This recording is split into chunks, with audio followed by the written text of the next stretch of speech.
First at 10 tonight, a Providence couple is facing charges of human trafficking, kidnapping, and prostitution. We've learned they are accused of abducting a woman and forcing her into having sex for money in several states. We're told the couple was arrested in Elkridge, Maryland, seen right here on the Pinpoint News Tracker after the victim got away and called police.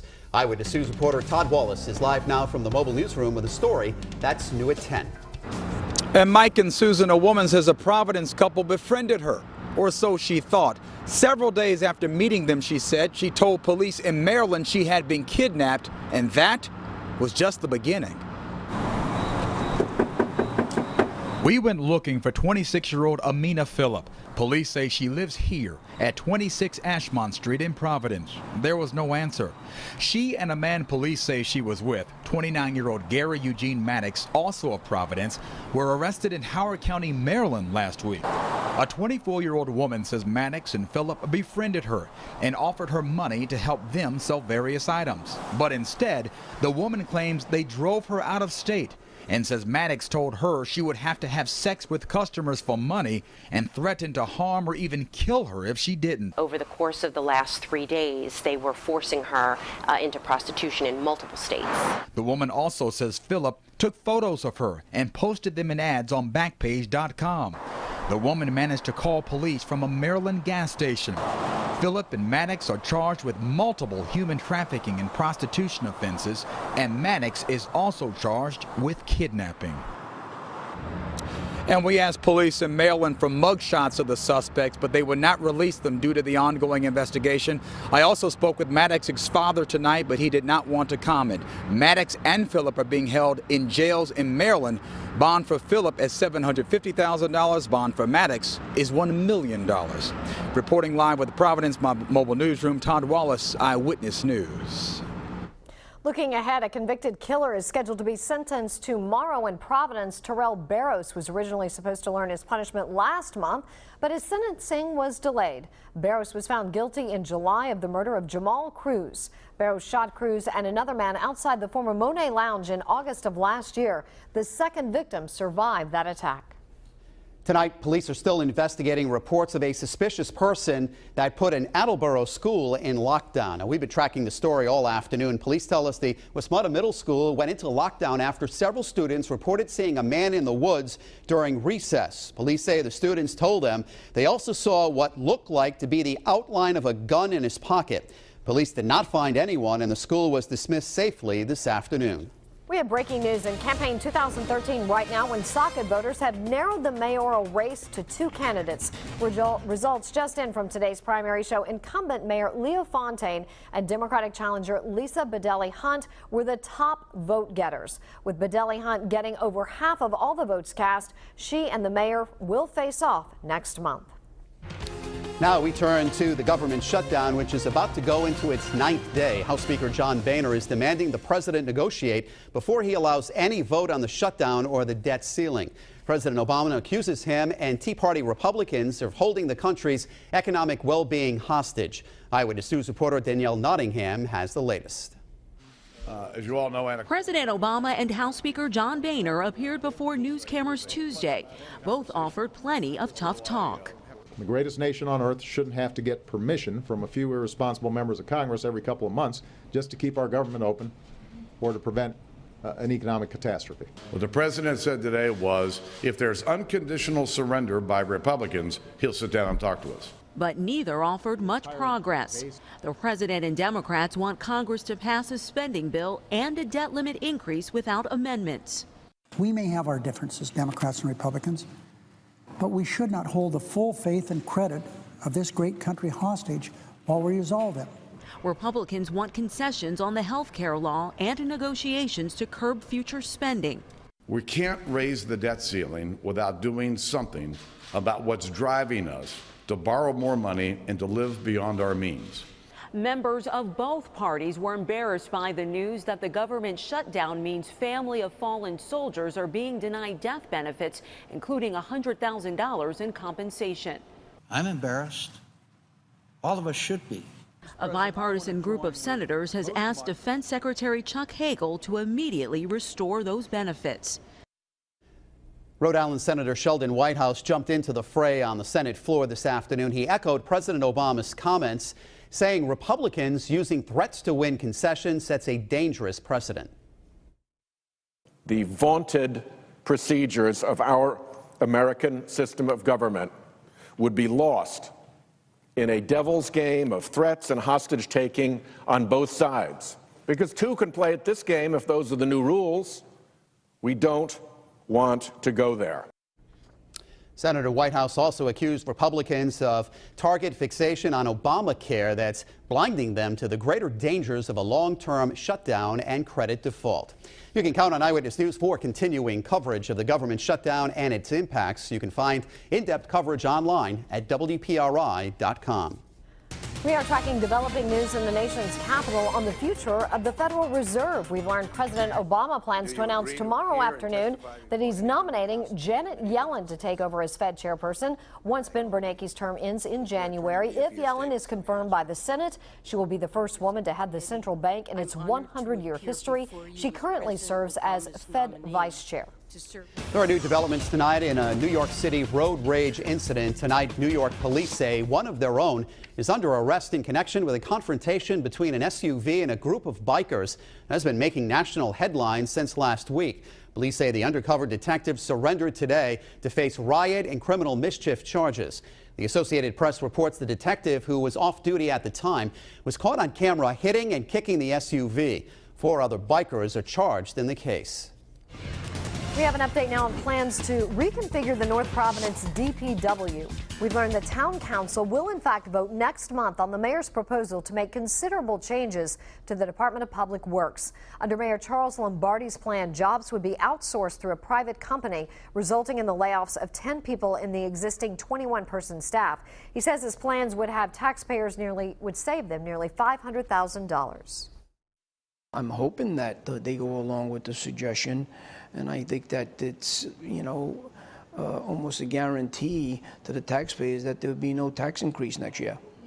The council will vote on the mayor's proposal November 5th.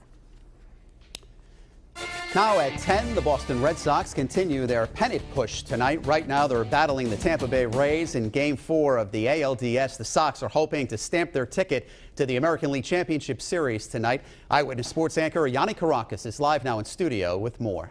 That's right, Mike. The Boston Red Sox hope to return to Fenway Park tonight with their ticket punch to the ALCS. The Tampa Bay Rays have won 4 elimination games over the last week or so, and they hope to return to Boston for a Game 5. Right now, this game tied at 0-0 in the 5th. The Sox already into the Rays bullpen as Tampa starter Jeremy Hellickson lasted just an inning. Fellow starter Matt Moore is now in for the Rays. The Sox had a huge opportunity with bases loaded, no outs in the second, but they could not bring in a run. With more on Game 4 from St. Petersburg, Mark Dondero joins us now live. Mark? Oh, yeah, Yanni, you just outlined it pretty well. The Red Sox and Rays both have had some opportunities. Jared Saltalamacchia, a night to forget, at least to this point in the 5th. 2 strikeouts, 5 guys left on base. And as you said, the Red Sox had that bases loaded, nobody out situation and could not score. Rays, give them credit, they're playing some great defense to go with a lot of the pitching moves that Joe Madden has made. So he's really firing it up in the bullpen tonight as the Rays and Red Sox remain scoreless in the 5th inning. Now, coming up a little later during the wrap, we'll hear from one of the best baseball players ever to come out of the state of Rhode Island. That's coming up a little later. Reporting live from St. Petersburg and Tropicana Field, Mark Dondero, Eyewitness News. Mark, that's right. We'll have much more from this game coming up at the bottom of the hour in the Sports Wrap. All right, thank you, Yanni. And you can stay with Eyewitness News for continuing coverage of the Red Sox pennant push throughout the playoffs. We'll have the final score of tonight's game on Eyewitness News this morning, starting at 4:30 a.m. over on WPRI 12. And look for them as soon as the game ends on WPRI.com. Now, here's Chief Meteorologist Tony Petrarca with your first forecast. Well, after yesterday's warm temperatures and high humidity, feels more like autumn today and this evening. Much drier and certainly cooler. Live pinpoint Doppler 12 radar into partly cloudy skies. Not seeing any precipitation, and we'll keep things on the dry side for tonight, so nice and quiet other than some patchy clouds, nothing more than that. Had a gorgeous sunset this evening. Tammy sending this in from Warwick. Sunset time this time of year now at 6:15, and just these high, thin clouds. Getting a lot of reports up in northern New England, Maine, New Hampshire, and Vermont of the northern lights. Seeing a lot of pictures on Facebook and Twitter up across the far north country. Nothing around here, unfortunately, but we do have dry conditions and cool temps. Look at Gloucester, already down to 47, Smithfield 48, a little milder on the south shore between roughly 50 and 55. Here in Providence, 53, but all of us should be getting down into the mid-40s during the overnight. So a chilly but dry start tomorrow morning, 7 a.m., 48 degrees. By 11 o'clock in the morning, temperature at 60, and overall a decent day coming up. However, I am tracking a storm which is currently off the coast of Florida, an ocean storm. What it means for us here later in the work week. All the details. Of course, the 7-day futurecast takes us into Columbus Day weekend, so a lot to cover. That's all coming up in about 8 minutes. Thanks, Tony. Much more coverage to count on next on Eyewitness News at 10. New details on the police chase that shut down the nation's capital last week. What investigators say they found in the woman's car. I got to find out by another parent or child. Parents livid over a student strike by school bus drivers in Boston, a sudden strike, I should say. Why it may not end anytime soon. A salmonella outbreak that's made people sick in several states is linked to raw chicken. How the government shutdown may play into it. Plus, why a superintendent from another state is apologizing to Providence's mayor.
Eyewitness News on Fox Providence continues.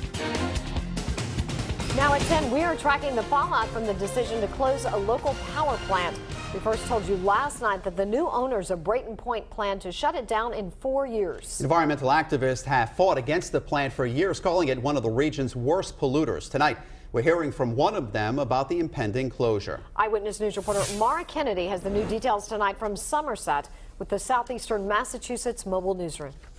Environmentalists are celebrating the closure of Brayton Point Power Plant, but many residents in the area tell me it's a bittersweet day. While it may help their health, it may also hurt their taxes. One of the biggest polluters in New England, according to the EPA, is planning to shut down. Brayton Point Power Plant in Somerset has been the topic of controversy and debate with residents since it opened more than 50 years ago. Health-wise, for the people of Somerset and the surrounding communities, we're all going to be healthier. But for the town and for the taxpayers, it's devastating.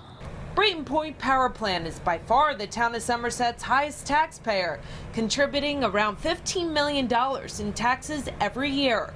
The plant burns tens of thousands of tons of coal annually, and it's the lowest cost of production of any coal-fired power plant in New England, producing enough electricity to power about 1.5 million homes.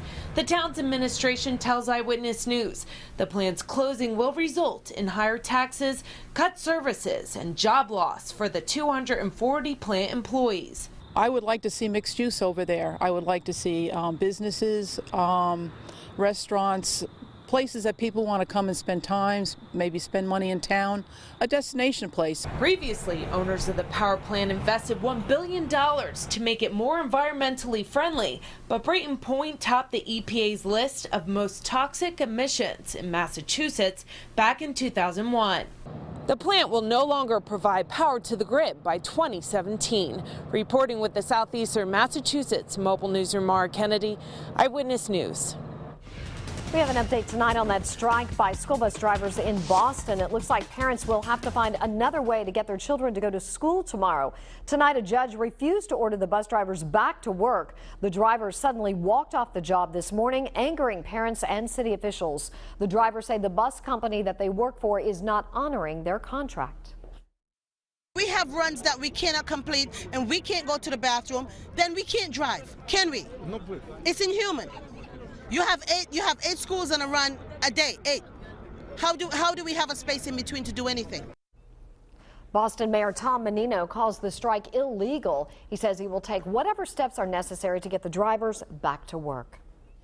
We also have an update tonight on the power outage that shut down Rhode Island College today. We're told power has been restored and classes are scheduled to resume as normal tomorrow morning. Power was knocked out on the west side of campus after an apparent breaker malfunctioned early this morning. Now, here's Chief Meteorologist Tony Petrarca with your live Pinpoint Doppler 12 Futurecast. Well, weather remains quiet this evening, but at the same time, we are tracking with some interest a storm off the coast of Florida and whether or not it edges close enough later in the work week to bring us some rain and wind. But in the meantime, high pressure in control, dropping down from Canada, Canadian high pressure, which means it brings cool and dry conditions, essentially quiet weather. A few patchy clouds out there right now, and it should hold together to give us a decent Wednesday as well. That coastal storm taking shape off Florida right now, and it will be a significant weather maker, especially areas south of New York City and south of New Jersey over the next several days. Whether or not it can edge close enough to us remains to be seen, but at this point, we're thinking at least a little bit of rain towards the end of the work week. But can we get it out of here or push it away in time for Columbus Day weekend? At this point, we're going with dry conditions the 3-day holiday weekend, Saturday, Sunday, and Monday. But the ocean storm may be close enough to give us at least some extra clouds. So it's a difficult forecast for the long range as far as a holiday weekend. So I would urge you to come back, check back with us over the next couple of days to see how things pan out. But in the meantime, it is nice in Providence right now. Some patchy clouds, temperature coming in the lower 50s on a northeast breeze at 3. Relative humidity is nice and dry now at 66%. There's that high pressure cell, the letter H, right there over upstate New York, and the circulation around it is such that it's driving down cool, dry air from Canada. But take note of some of the high, thin clouds that are streaming overhead right now. These are the outer fringes of the storm, which is actually, again, well to our south. These are just decorative kind of fair weather clouds. If the sun were out right now, it would shine right through them, so they're fairly thin. So we'll call tomorrow partly sunny, but at least it's nice. But you can see some of the colder temperatures up in northern New England and some of that cooler air draining down overnight into early tomorrow morning. Not terribly cold, but there'll be a chill in the air. All right, let's switch over to Futurecast. Starting off this evening at 11 o'clock, we'll take you through the next couple of days. Overnight tonight, essentially clear to partly cloudy. Tomorrow morning, Sunshine, you can see the thicker clouds offshore, most of them staying out over the ocean, so we squeak out at least partly sunny conditions. This is 2 o'clock in the afternoon, still dry. Extra clouds, though, by tomorrow night. Notice the rain on the bottom of your TV set starting to creep in. New York City, Block Island, coastal Connecticut. This is Thursday morning. The air initially is very dry on Thursday, so this has a hard time working in, at least during the daylight hours. However, by Thursday evening and Thursday night, we'll start to see some rain overspread the area, and that'll spill over into Friday morning and even Friday afternoon. So for tonight, not bad. Looking at partly cloudy skies, kind of chilly compared to the last couple of nights. Overnight lows dropping to the mid and upper 40s. Sunshine tomorrow morning, 53. Heading up to the lower 60s tomorrow afternoon. It's more of a hazy sun-cloud mixture, so not a completely deep blue sky, but not a solid overcast either. You can see clouds increasing on Thursday with the showers and rain arriving Thursday evening, Thursday night. That extends into Friday. Right now, the 3-day holiday weekend, extra clouds, cool but dry, temperatures mid and upper 60s. And again, not bad for tomorrow, 52 at 9 a.m. By 3 o'clock in the afternoon, we're looking at 63 degrees. The wind will start to pick up on Thursday, especially along the south shore. That'll spill over into Friday, kind of a damp and raw, cloudy day Friday at 67. Keeping the clouds, but moving the rain out for Saturday, Sunday, and Monday. But as I mentioned earlier, say that with caution. I want to keep an eye on the storm situation and whether or not it comes even closer for the holiday weekend. Right now, we're going dry. All righty, Tony. Much more to come on Eyewitness News at 10. The son of a Red Sox broadcaster accused of murder makes another court appearance. Plus, another deadly factory fire in a country that has seen too many of them. The Stock Report is brought to you by Janney Montgomery Scott, LLC. Trusted advisors for generations.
There is no bail tonight for the son of a Red Sox broadcaster after his latest court appearance today on murder charges.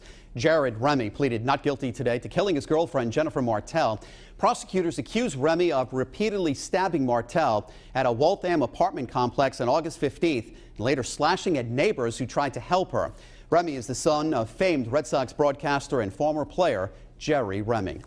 Jury selection is underway in the murder trial of a New Bedford man charged with the beating death of a city carpenter. It's a story we've been tracking now for 2 years. Thomas Gardner is accused of beating Michael Duarte to death at his ex-wife's home in November 2011. He's also charged with armed robbery, larceny of a motor vehicle, and a violation of a restraining order. Now at 10, we have an important eyewitness news alert. The Attorney General is actually warning Rhode Islanders about a phone scheme. Callers claiming to be from the sheriff's office accuse residents of failing to show up for jury duty. They then threaten their target with immediate arrest unless a credit card payment is made. In reality, people who fail to appear for jury duty are contacted by the state jury commissioner and are asked to reschedule their service. No law enforcement agency can demand a phone payment to prevent an arrest. Anyone that receives a call like this should call police. Fall River police have arrested a suspected serial robber. Police say 38-year-old Mark Burby held up this business in the last week. He was arrested yesterday after police say Burby was caught on surveillance video. Burby is accused of robbing Almeida's Floral Design, the S&K Variety Store, and Tina's Sheer Madness Mini Mart. Seen on our Pinpoint News Tracker. Police say the suspect either brandished a knife or a syringe to get workers to hand him the money. No one was hurt. Coming up next on Eyewitness News at 10, more coverage you can count on. We uncover another local impact of the government shutdown affecting veterans' benefits. Well, still a lot to cover. Bus stop and bay forecast. We'll take a look at your temperatures hour by hour in more detail for your Wednesday. Futurecast is next.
Coverage you can count on. This is Eyewitness News on Fox Providence. Now at 10:30, we continue our coverage of the government shutdown's local impacts. As we've reported earlier in this newscast, Republicans are demanding President Obama and the Democrats negotiate, while the president says he's willing to talk once the government is reopened and the debt ceiling raised. Meanwhile, we discovered another local casualty of the shutdown. The Providence VA Benefits Office forced to shut its doors. Eyewitness News reporter Shantae Lands is in our newsroom with details on how this affects local veterans. Susan, workers tell us that more than 20 veterans walk into that office every day. Well, today that federally funded option has stopped. After taking the front lines in Afghanistan, veterans from southern New England will return home for help from this federal building in downtown Providence, only to realize their access to government assistance has stopped. They've told us that none of our clientele are allowed on the second floor. Oscar Olguin works on that floor as the supervisor for the nonprofit called the Disabled American Veterans. He normally sees as many as 20 veterans with claims each day, but today, Olguin says only 3 were allowed in before hearing word that because of the federal shutdown, the U.S. Department of Public Affairs for Veterans has closed its public contact team. It's definitely a big difference. Since the shutdown started, Olguin says his team has been getting ready. We've prepared for it. We've had a contingency plan since last week. Starting tomorrow, volunteers will move to the Providence VA Medical Center. You know, I don't really get involved in who's wrong, who's right, but you know, our politicians definitely need to figure out what's best for us and get moving again. Because if not, Olguin says the circumstances will only get worse. If this continues, it will eventually close down the building. So that would mean it'd be really hard to get claims work done when there's no people. And Olguin says 2 volunteers were at the VA Medical Center today. He'll be joining them tomorrow. Reporting in the newsroom, Shantae Lands, Eyewitness News. Now at 10, we have an important Eyewitness News alert. Federal health officials say chicken from California is the likely source of a salmonella outbreak that's made hundreds sick. Now, they've issued a public alert urging consumers to cook their chicken thoroughly. But the contaminated meat is still for sale on store shelves. Eyewitness News reporter Big Ad Shaban tells us why. Raw chicken packaged in California has been traced to the salmonella outbreak that's made about 300 people sick in 18 different states. The U.S. Department of Agriculture believes the chicken came from 3 different plants Foster Farms runs in California. The number is... Advanic purchased chicken just outside of San Francisco and was about to prepare it for dinner when he realized it was tagged with one of 3 serial numbers associated with the outbreak: P6137, P6137A, and P7632. Why can they put stuff out that has salmonella, and if they could check it closer, it wouldn't happen? State health officials have not issued a recall, so stores are still selling the questionable meat. Foster Farms says its products are safe if handled properly, and says it's important to cook chicken to 165 degrees to kill foodborne bacteria like salmonella. The USDA's Food Safety and Inspection Service, along with the CDC, are monitoring the outbreak with reduced staffing because of the government shutdown.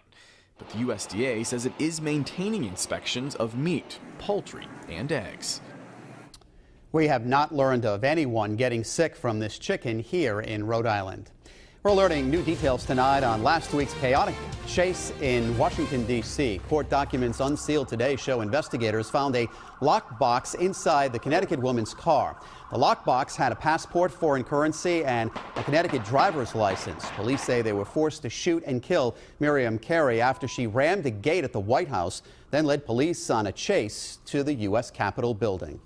More local coverage. Police are asking for your help tracking down a theft suspect. Investigators in Fall River say the man in the surveillance photo right here stole cigarettes from Stop and Save on Rock Street Saturday night. He's white, heavy-set with dark hair and a beard. Please call police with any information on his identity. A deal is reached following the controversial suspension of a Coventry 7th grader. 12-year-old Joseph Bonanno was suspended for 3 days from Allen Shaw Feinstein Middle School after bringing a toy gun to school, a toy keychain gun to school. Even though he already served the suspension, his family appealed the punishment yesterday, hoping to have it removed from his permanent record. Now we've learned the superintendent agreed to expunge the suspension from the boy's record as long as he stays out of trouble the rest of the year. A popular foam party is about to head to the University of Rhode Island. In about 2 weeks, the Barstool Blackout Tour will welcome thousands at the Ryan Center. This is the second sud-filled party that hits Rhode Island in recent months, and school officials say they aren't taking any chances with safety. Security will be increased, and the school will continue to educate students on the dangers of the drug use, including the club drug known as Molly. A school superintendent in Indiana is accused of plagiarizing Providence Mayor Angel Taveras. Letters from both men appear nearly identical. The Indiana superintendent's recent open letter to teachers mirrored one written last year by the Providence mayor. Well, the superintendent denies deliberately plagiarizing Taveras' letter, but did call to apologize. He also says he's leaving his job, but not because of the plagiarism allegations. Now we're looking ahead to campaign 2014. Rhode Island's former general treasurer is vying to get his old job back. Today, Frank Caprio kicked off his campaign to run for treasurer in 2014. He left office 4 years ago after an unsuccessful campaign for governor, during which he famously told President Obama to take his endorsement and shove it. After the president declined to endorse the Democrat, Caprio later disaffiliated from the Democratic Party, but he says he will run as a Democrat once again. I should have handled myself a lot differently in the final weeks of the race in 2010. The good thing about life is you learn from the past and you move on. And I believe I'm a better person and a better candidate because of the 2010 race. Current treasurer Gina Raimondo is considering a possible run for governor in 2014, but has not yet announced any plans about her political future. At this point, 3 Democrats are in the running: Caprio, former Auditor General Ernie Almonte, and Seth Magaziner. Coming up next on Eyewitness News at 10. Caught on camera, a water spout spinning in a bay off Florida.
Another deadly fire at a garment factory in Bangladesh is under investigation tonight.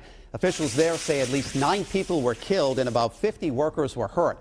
It's the latest in a series of deadly incidents at Bangladesh garment factories. Over 1,000 workers died when a factory collapsed in April, and a fire last November killed more than 100 people.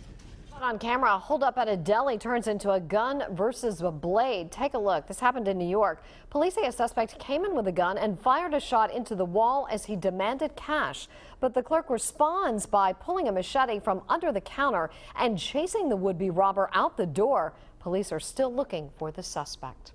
Also caught on camera, a water spout off the coast of Florida. The final touchdown in Biscayne Bay this afternoon. It didn't go ashore, but local forecasters warn boaters to be on the lookout for more of them. Coming up next in Famous on Fox, Tom Hanks' medical trouble. The Captain Phillips star talks about a recent diagnosis.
And Famous on Fox tonight, one of Hollywood's biggest stars makes a surprising revelation about his health. During yesterday's taping of The Late Show with David Letterman, Tom Hanks revealed that he was recently diagnosed with type 2 diabetes.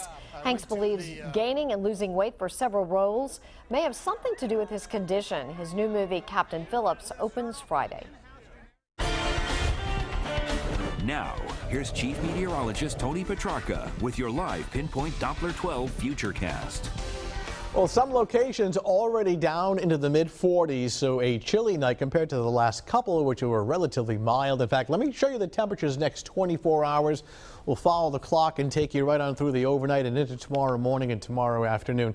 Now watch how these numbers go down, and you can see these areas of darker blue, especially on northern suburbs, by around 6:30 in the morning, ranging from 43 in Smithfield to the low to mid-50s along the South Shore. Sunshine, or at least partly sunny skies, getting to work, and by the afternoon hours around 63, what you would expect for early to mid-October. Then tomorrow evening, tomorrow night, temps cooling back into the 50s. So just cool and dry, looking pretty good. Bus stop forecast, a chilly start. Little ones need at least a warm jacket or a sweater and just a light coat by tomorrow afternoon as temperatures respond to the sunshine, heading up to 63. So very comfortable. Bay forecast has great visibility and a northeast breeze at 10 to 20 and waves of 1 to 2 feet. So dry for tomorrow. Most of Thursday day looks dry, though clouds will be rolling in, going with some showers on Thursday night and just kind of some light showers and drizzle on Friday. Holiday weekend is looking dry at this point. Okay.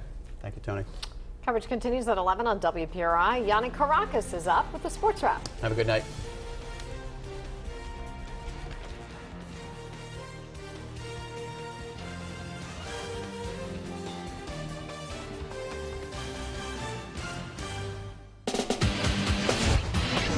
From Eyewitness News, this is the Flood Auto Group Sports Wrap. Good evening, I'm Yanni Caracas. Well, the Boston Red Sox know the Tampa Bay Rays are a resilient team. After all, they've played 22 times this season already.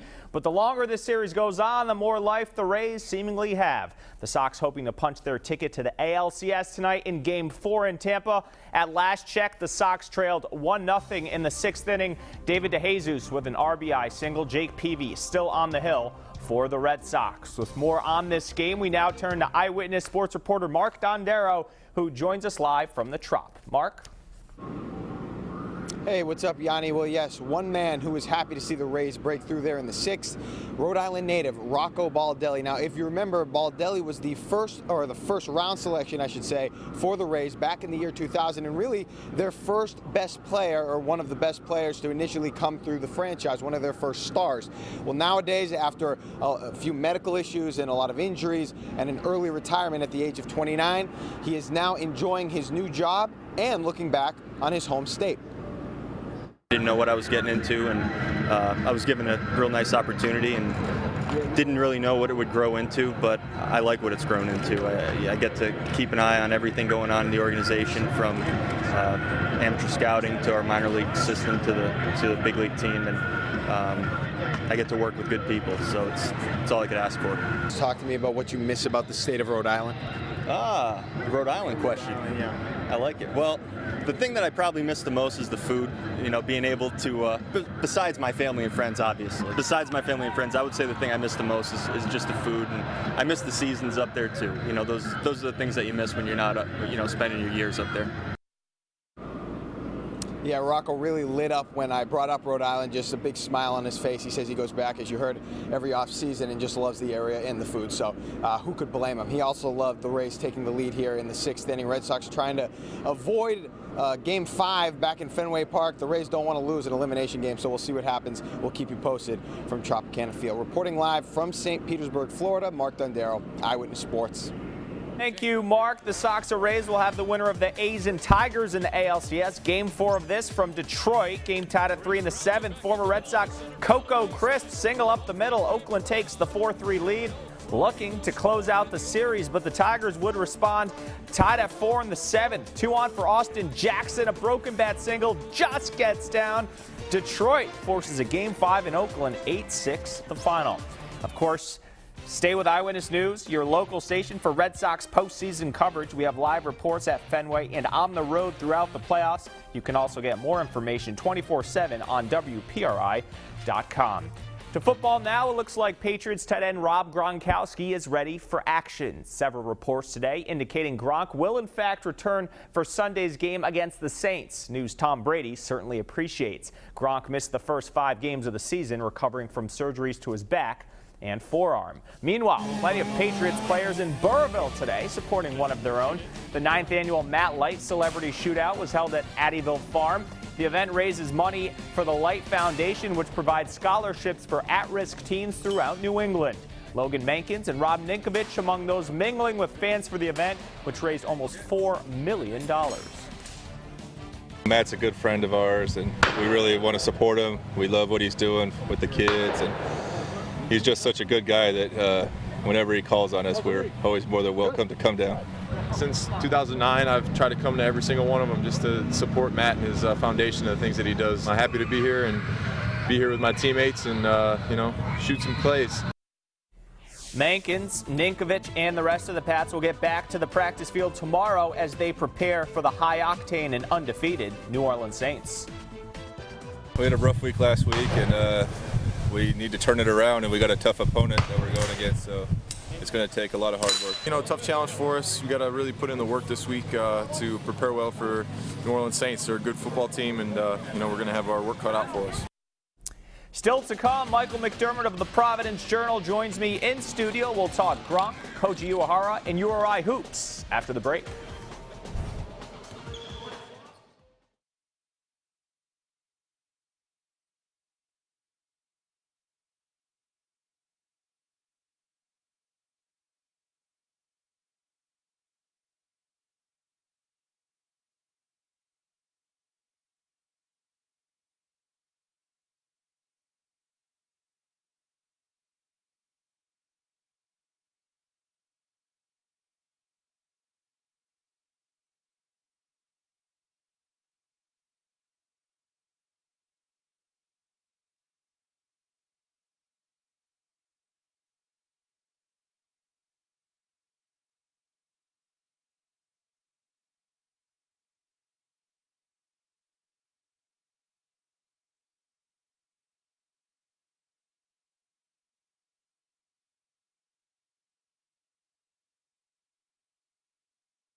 Flood Auto Group Sports Wrap continues on Fox Providence. And welcome back to the Sports Wrap, joined now by Michael McDermott, editor of the Providence Journal.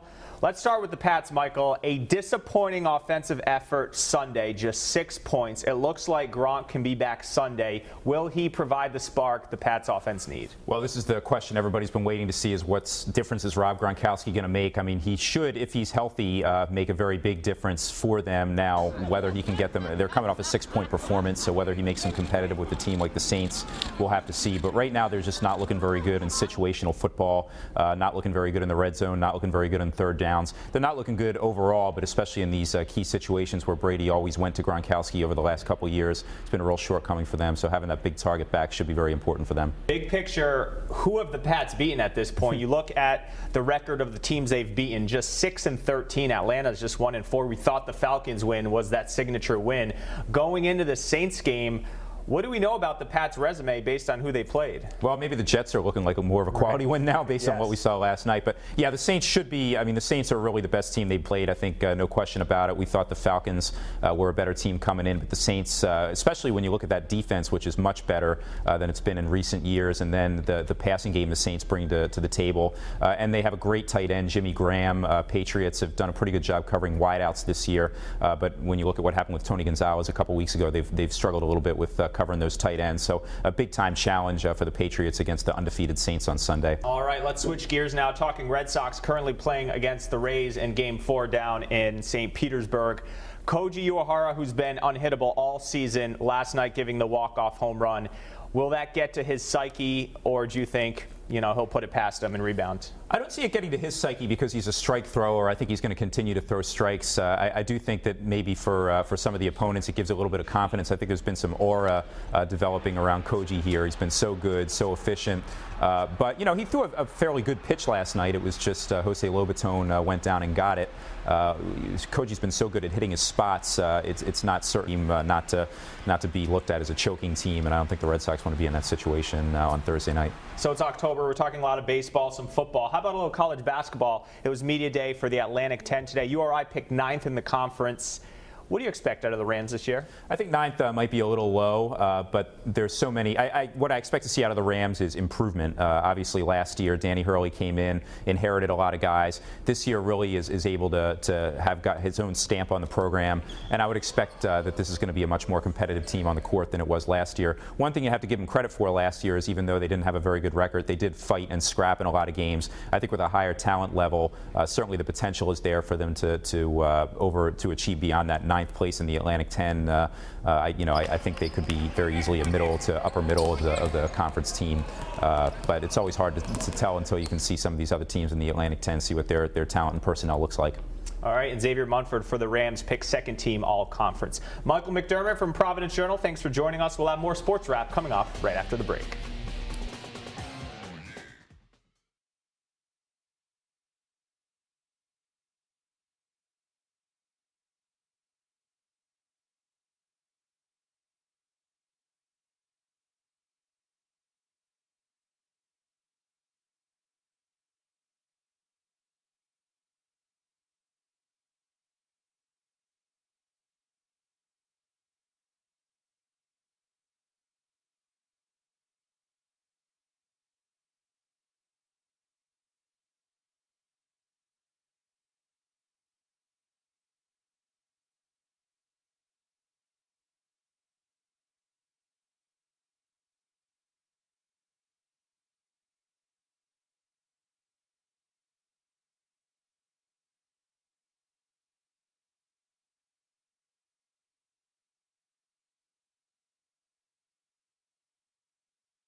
Spot Auto Group Sports Wrap continues on Fox Providence. Welcome back. High school volleyball. Barrington looking to hold on to the top spot in D2 North, hosting Tiverton. The Lady Eagles flying. Fran Bernardo alone in front. She stuffs it home. Moments later, Rachel Nassau the dig. Rebecca Sum the set. Abby Finnan the finish. This one all Barrington. Megan Conley now with the spike. Eagles improved to 12-1 on the year with the 3-0 win over Tiverton. That's it for the Sports Wrap. I'm Yanni Krokis. Much more on Eyewitness News in just a couple minutes.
Hey, Kevin. 1, 2, 3, 4, 5, 6. Yep.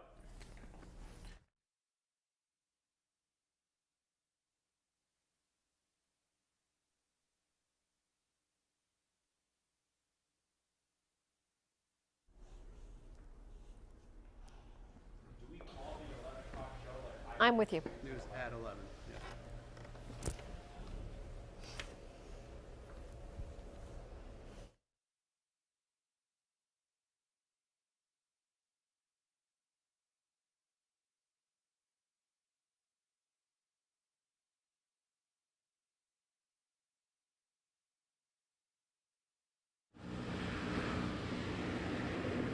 I hear you.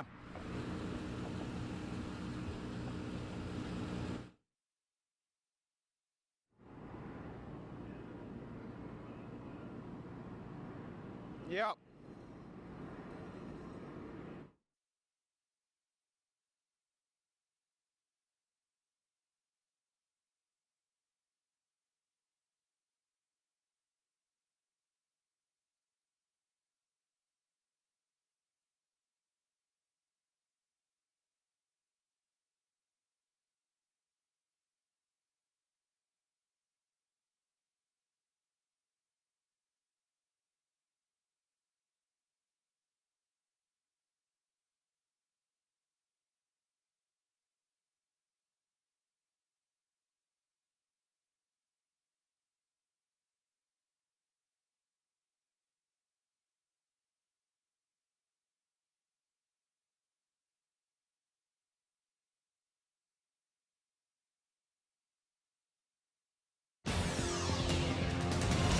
Live from WPRI 12. This is Eyewitness News at 11.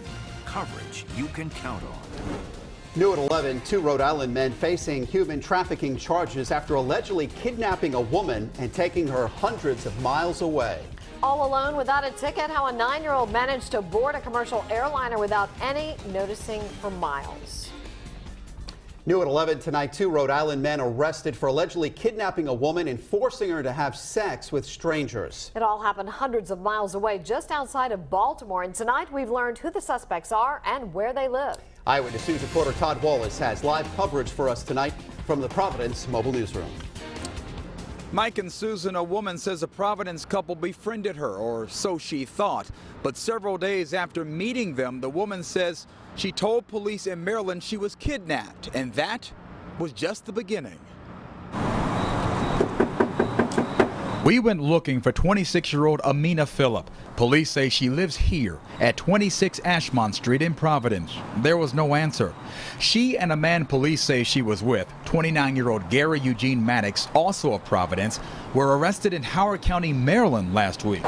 A 24-year-old woman says Maddox and Philip befriended her and offered her money to help them sell various items. But instead, the woman claims they drove her out of state and says Maddox told her she would have to have sex with customers for money and threatened to harm or even kill her if she didn't. Over the course of the last 3 days, they were forcing her into prostitution in multiple states. The woman also says Philip took photos of her and posted them in ads on Backpage.com. The woman managed to call police from a Maryland gas station. Philip and Maddox are charged with multiple human trafficking and prostitution offenses, and Maddox is also charged with kidnapping. And we did ask police in Maryland for the suspect's mugshots, but they refused, citing the ongoing investigation. Bond for Philip is at $750,000. Bond for Maddox is at $1 million. Reporting live with the Providence Mobile Newsroom, Todd Wallace, Eyewitness News.